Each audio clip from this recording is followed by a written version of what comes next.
Let's just jump to the first story. From CNBC, Twitter permanently suspends Trump's account. They say, the company said in a tweet it made the decision due to the risk of further incitement of violence, saying after a close review of recent tweets from Real Donald Trump account and the context around them, we have permanently suspended the account due to the risk of further incitement of violence. The suspension accounts to a ban. Trump can no longer access his account, and his tweets and profile picture have been deleted. Trump had 88.7 million followers prior to his suspension. Institutional accounts like POTUS and White House are still active. So what if he tweeted through @POTUS something ridiculous? Why wouldn't he? You don't think he's going to? I hope he does. He still has access to Twitter. Maybe. And he has the POTUS account. It's @POTUS. They would suspend it until Biden got inaugurated, and then they'd reinstate it. Probably. Yeah. They say it's a step Twitter has resisted taking for all of Trump's presidency. While President Barack Obama was the first president to use Twitter, he mainly used the institutional POTUS account and did not rely on it as heavily as Trump has to get his message out. Trump used his personal Twitter account to stoke supporters and even make personnel changes before they can even make it to the press release. Yeah, you know what it was? This allowed Trump to bypass the media, and they hated him for it. Yep. Now, I'll tell you, we got a lot of questions here. This was a historical record, the things that the president had been tweeting. But before we bring that up in those issues, let me tell you, Donald Trump, I cannot believe the biggest mistake made. And I don't necessarily blame him. He's an old guy. You know, he's not social media savvy. He is pretty savvy for his age. And I'm not trying to disparage, people who are older. He could have at any moment tweeted out to 88.7 million people, follow me on Parler, follow me on Minds, follow me anywhere else. And then he could have had those 88.7 million choose to go somewhere else. In fact, just by posting on any of these other platforms, many people would have said, what did he say? Where did he say it? Let's go check it out. The media would be forced to cover it. He didn't do it. Now there are reports that Donald Trump has joined Parler, and this is according to Fox News' Sean Hannity. Parler is currently being hugged to death, is what they say. What it basically means is so many people are flocking to Parler that the traffic is kind of overloading it, making it slow and hard to use. I've had no problem logging. Well, I've had a little trouble logging, but once I got logged in, it seemed like everything was fine, so they must be dealing with it. But something Trump could have done a long time ago. Now, I guess we should just start by talking about the historical precedents of Jack Dorsey and Mark Zuckerberg and these tech CEOs having the ability to tell the president, you cannot speak to the American people. Well, why is it that an avalanche of bans happen every time? It's just like, is there communication happening between them? Is it social pressure? Like, what do you think is really going on here? I think they're all cowards. And then when one network says we have to remove this, all of the rest of them go, now it's safe for us to do. And another thing we really have to understand here is that this is a transition of power. Speech is power, and if you're not able to talk to your supporters, if you have a whole political party that right now is voiceless, that's a major step in what I believe in an extremely wrong direction. The last time we had censorship, the major censorship story was, of course, the Hunter Biden story. It was wrong. They were wrong about that story. They censored it for, I believe, in my own opinion, political needs. And then it came out that, oh yeah, the Hunter Biden story was true all after along. the election. After the election. Timeline. After, of course, Joe Biden, I don't even want to. We've got to be careful with our language here. After the election was called for Joe Biden, the story popped back up in the media. Yeah. This is, in my opinion, 1984 just happened today. Wonder Woman 1984? No, not that one. Is that a coincidence? Unless, of course, it was Joe Biden who grabbed the Dreamstone and said, I want to be president. The whole world's on fire. A lot of this is being done allegedly for your safety, but let's not disguise it. Let's not lie about it. This is essentially political and cultural dominance. That's exactly what it is. This whole system was abused before, and this is the continuation of that abuse of power. I'll tell you what I said. It's a major political party demanding of massive multinational billion-dollar corporations the removal of their political opposition. It's a cultural coup. They are removing their opposition from the discourse, period. And it's been happening for some time, and this is the most dramatic escalation. Yeah. We saw back in, 2018 when they got rid of like Jones and like Milo Yiannopoulos. Yeah. And they targeted certain people. That was, a slow uptick. Now it is the most dramatic. People, high-profile personalities, not just on the right, are reporting they're losing thousands of followers. We can't actually see the level by which this purge is happening. The censorship is bigger than just the president, and it could be even hundreds of thousands of people. Yeah. I mean, I think I just lost 1,000 followers on Twitter myself, but we can't say that we didn't see this coming. I mean, just even, what was it, a couple weeks ago, we were talking about this very topic, and we talked about, will Donald Trump be banned? And we both agreed and said, yes, Donald Trump's going to be banned. Well, actually, our timeline was wrong because we said after the inauguration. No, I disagreed. Yeah. I said they would lose too much money. I thought that they, early on, I thought they would totally do it because they hate the guy. But then I started talking to people who said, look at their user base. It was in decline before Trump. So I think someone mentioned Twitter stock went down when they banned Trump. Like, it's probably going to plummet. In my opinion, I'm not, I don't own any stock in Twitter, but I imagine it would go down because Trump made that platform. Mm-hmm. So after the U.S. Capitol moment, that's when I knew. I was like, oh, it's going to be, it's going to be new across It didn't take a genius to understand that this was going to be their crisis. This was going to be the event that they use, that they're going to exploit, and that they're going to purposefully inflate as a major threat. And that's exactly what they're doing. They're doing it very disingenuously, and they're doing it on a bed of lies. And that's another important aspect here. Nothing good is done based on a huge foundation of lies. So we have to understand that this huge major move, this huge transition of power, all is happening under fake pretenses, and it's worrying. They are extremely. engineering echo chambers. Yes. This is a Yeah. global echo chamber. And radicalization.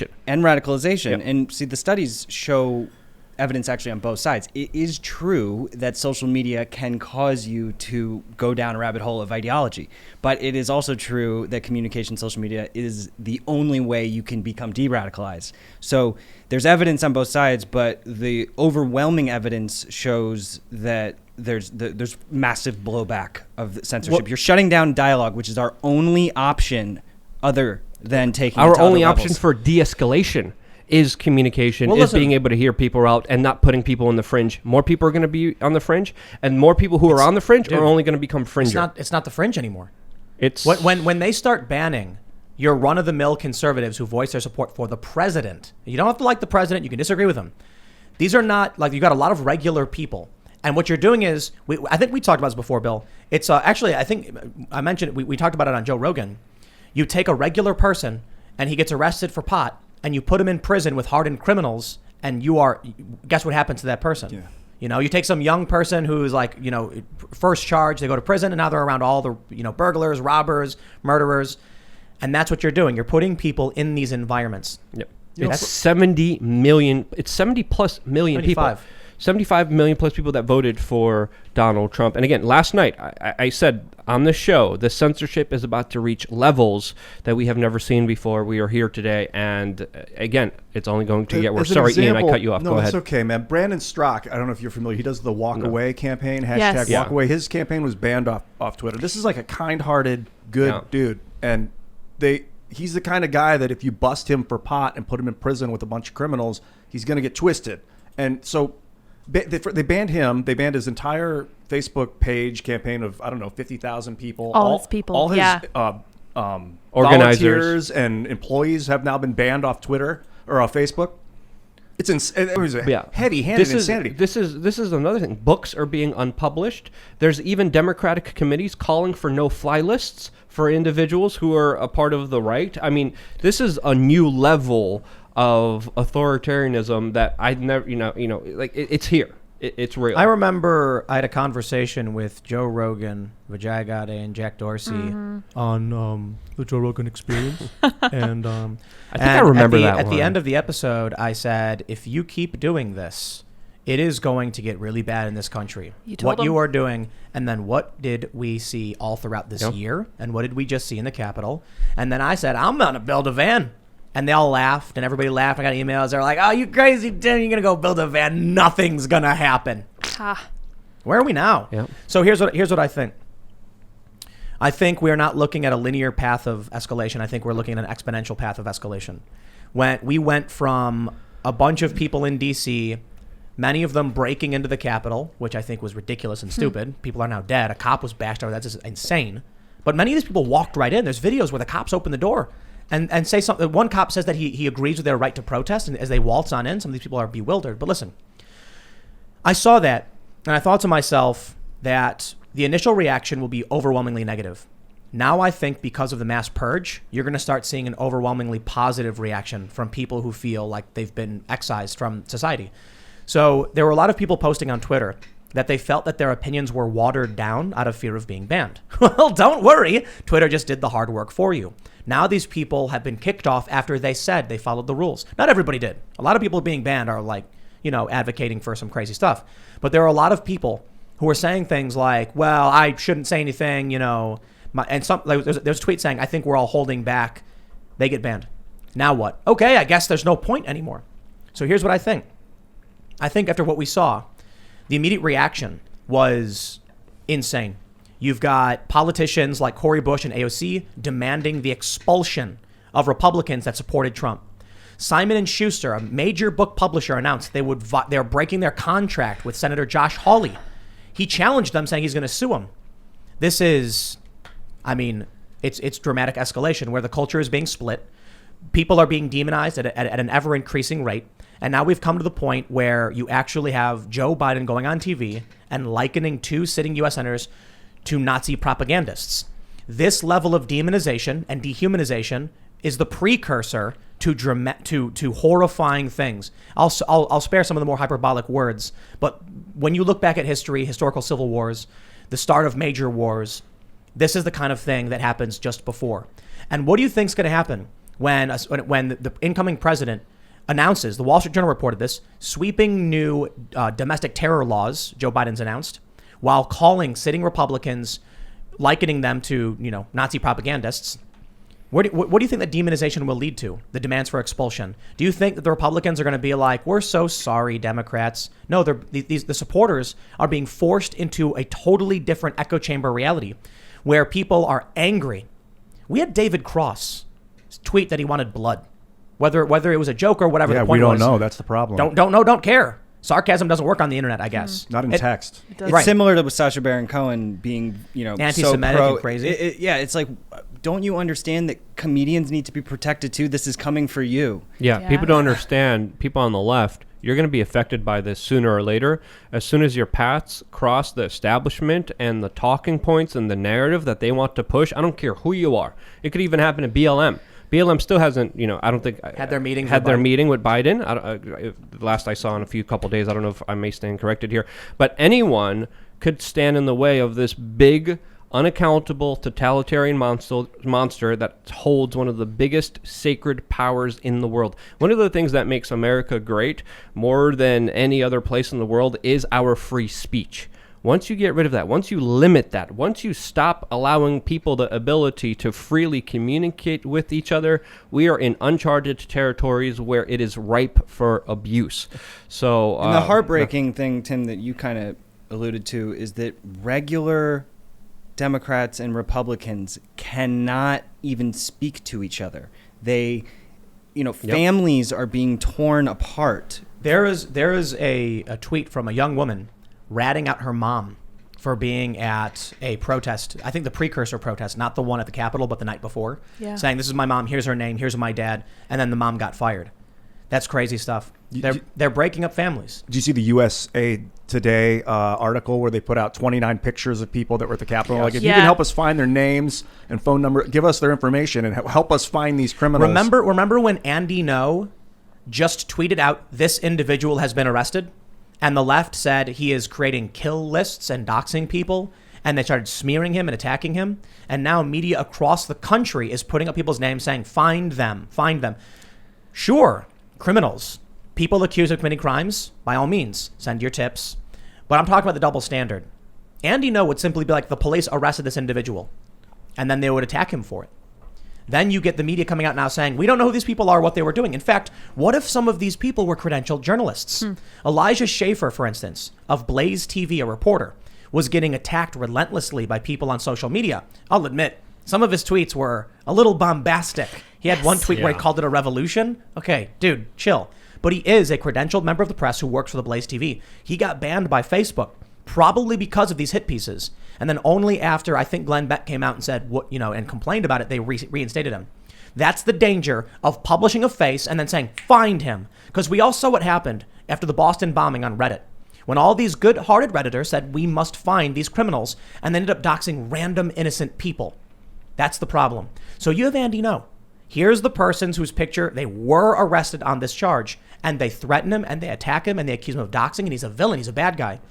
Now the media is totally on board, totally okay with going even beyond that and saying identify these people, and they're doing it. They're doing it. They're doing, they're publishing names. And here's the problem. There's no actual empirical data or evidence that shows what they're doing is making the world a safer place. In fact, the opposite. And so what we're actually trying to do is on a 10-year basis, A/B test a strategy and see who can have a higher rate of de-radicalization. Here's the thing. We are going to be able to prove that we have a higher rate of de-radicalization on minds because you cannot de-radicalize someone that you have just banned. Their rate of de-radicalization will be zero, and it will. I say this all the time. If you have somebody who does bad things, and then one day they come out and they apologize, accept their apology. I mean, maybe not the second or third time. It's up to you. But if someone's like, I shouldn't have been doing those things, please accept my apology. You say, yes, please come join us doing the right thing. If you don't, they'll say, then I have no opportunity but to go to anyone who will be willing to accept me. So if you've got someone who makes hate speech and they're going on Twitter and they're saying rabble, rabble and offensive words, and you decide the best way to get rid of them is to ban them, the only place they can go is to where everyone agrees with them and they're allowed to, say whatever they want. If you truly don't want them to believe these things, the best thing you can do is talk to them. Like that woman from the Westboro Baptist Church, that was on Twitter, right? People started reaching out to her, and then she flipped from being a member of this church to being like, hey, that was wrong. I shouldn't have been saying these things. People really changed my mind and were nice to me. But I don't think they want this. This is what I think, in my opinion, I think they want the violence. Ted Cruz came out and said, we all need to put the anger aside and come together. And AOC responded by saying, no, you should be expelled from Congress. Okay, well, that's just going to make things worse. He literally said, can we put the anger aside and come together? And you attacked him for it. To score brownie points on the internet or whatever, I guess. So then Ted Cruz has no opportunity whatsoever to come together with anyone. So they won't. And then his followers won't either. And then the hyperpolarization continues. CNN getting 9 million, viewers, their biggest ever. And you have this handoff between Cuomo and Don Lemon where they're scoffing and insulting and berating and degrading instead of being calm and serious. Even Shep Smith, get that off the TV. We're not showing this. That's not true. That is not how you handle conflict. These people have no idea what they're doing. Yeah, the only answer to bad speech is good speech. And if you start to limit it, you again, putting people on the fringe and you're starting to expand it. I remember during the kind of infancy of the internet and kind of growing up in that day and age and thinking, this is absolutely incredible. This is an amazing tool that allows people to speak to each other. And then I realized, just like any kind of great technological advancement, it's a tool, it's a weapon, it's a sword, and it has blades that go both ways. And just like it has the potential to help people, it has the potential to hurt a lot of people, and now we're seeing a huge backswing. I remember warning about this all the way back in 2008. I have We Are Change videos on my channel warning in 2008 saying, hey, they're already starting to turn on the boilers. The water is starting to get warm here, and look what they did here. They did it very methodically. They did it very slowly. They didn't just ban everyone all at once. They started. Well, they're starting to actually now. Now it's like a wave. We're seeing the first bubbles in that pot. Now we're starting to turn a little bit of a different color. It's too late. Yeah. Here's what I want y'all to understand. What Twitter is doing, what Facebook is doing, and YouTube is doing is actually diminishing their ability to control anything and will result in substantial chaos.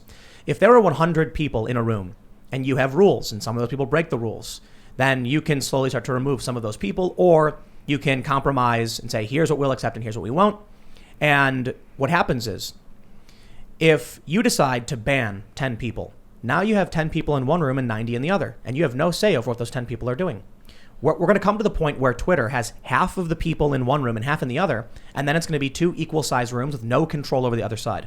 No ability to influence or de-radicalize or communicate at all, and that's when the clash happens. And the chilling effect, you're talking about friends who are just deleting all their posts because they're scared they're going to get banned now. Yep. And, I mean, the psychological impact that it has just on the people who are allowed to be there, and Snowden has brought this up with, how surveillance impacts your brain and how you want to communicate. He said today is a major turning point in history. That's his Snowden did. Yeah. Go ahead. Sorry. No, yeah, but it's just the chilling effect and the mass sort of social psychological implications that this has, like in the herd mentality, when everybody's posting like either in support of it or against it. But like at the end of the day, all that matters is data. What actually works? And they're not publishing. Twitter has to know They this. know this. They know this. They have to be able to see that what they're doing is making things worse. And they have to know this. There's no way. They've seen it before. They've banned people before. They've seen the reaction. And they have to... You know what it is? Maybe they don't have the data from external platforms. But I'll tell you this. Anyone with a brain can take a look at the bannings they did and then the chaos that ensued yesterday and be like, hey, remember 2 years ago when you banned all these people? How did that work for you? Now they're on Parler and you have no control at all. You've given it up. You've said, go do your thing. Thanks for checking out this clip from the Timcast IRL podcast. We do the show live Monday through Friday at 8 p.m. So come back to check us out when we go live. Don't forget to subscribe, hit the like button, hit the notification bell. And we are also available on all podcast platforms for free if you want to listen to us there. Thanks for hanging out, and we will see you all next time.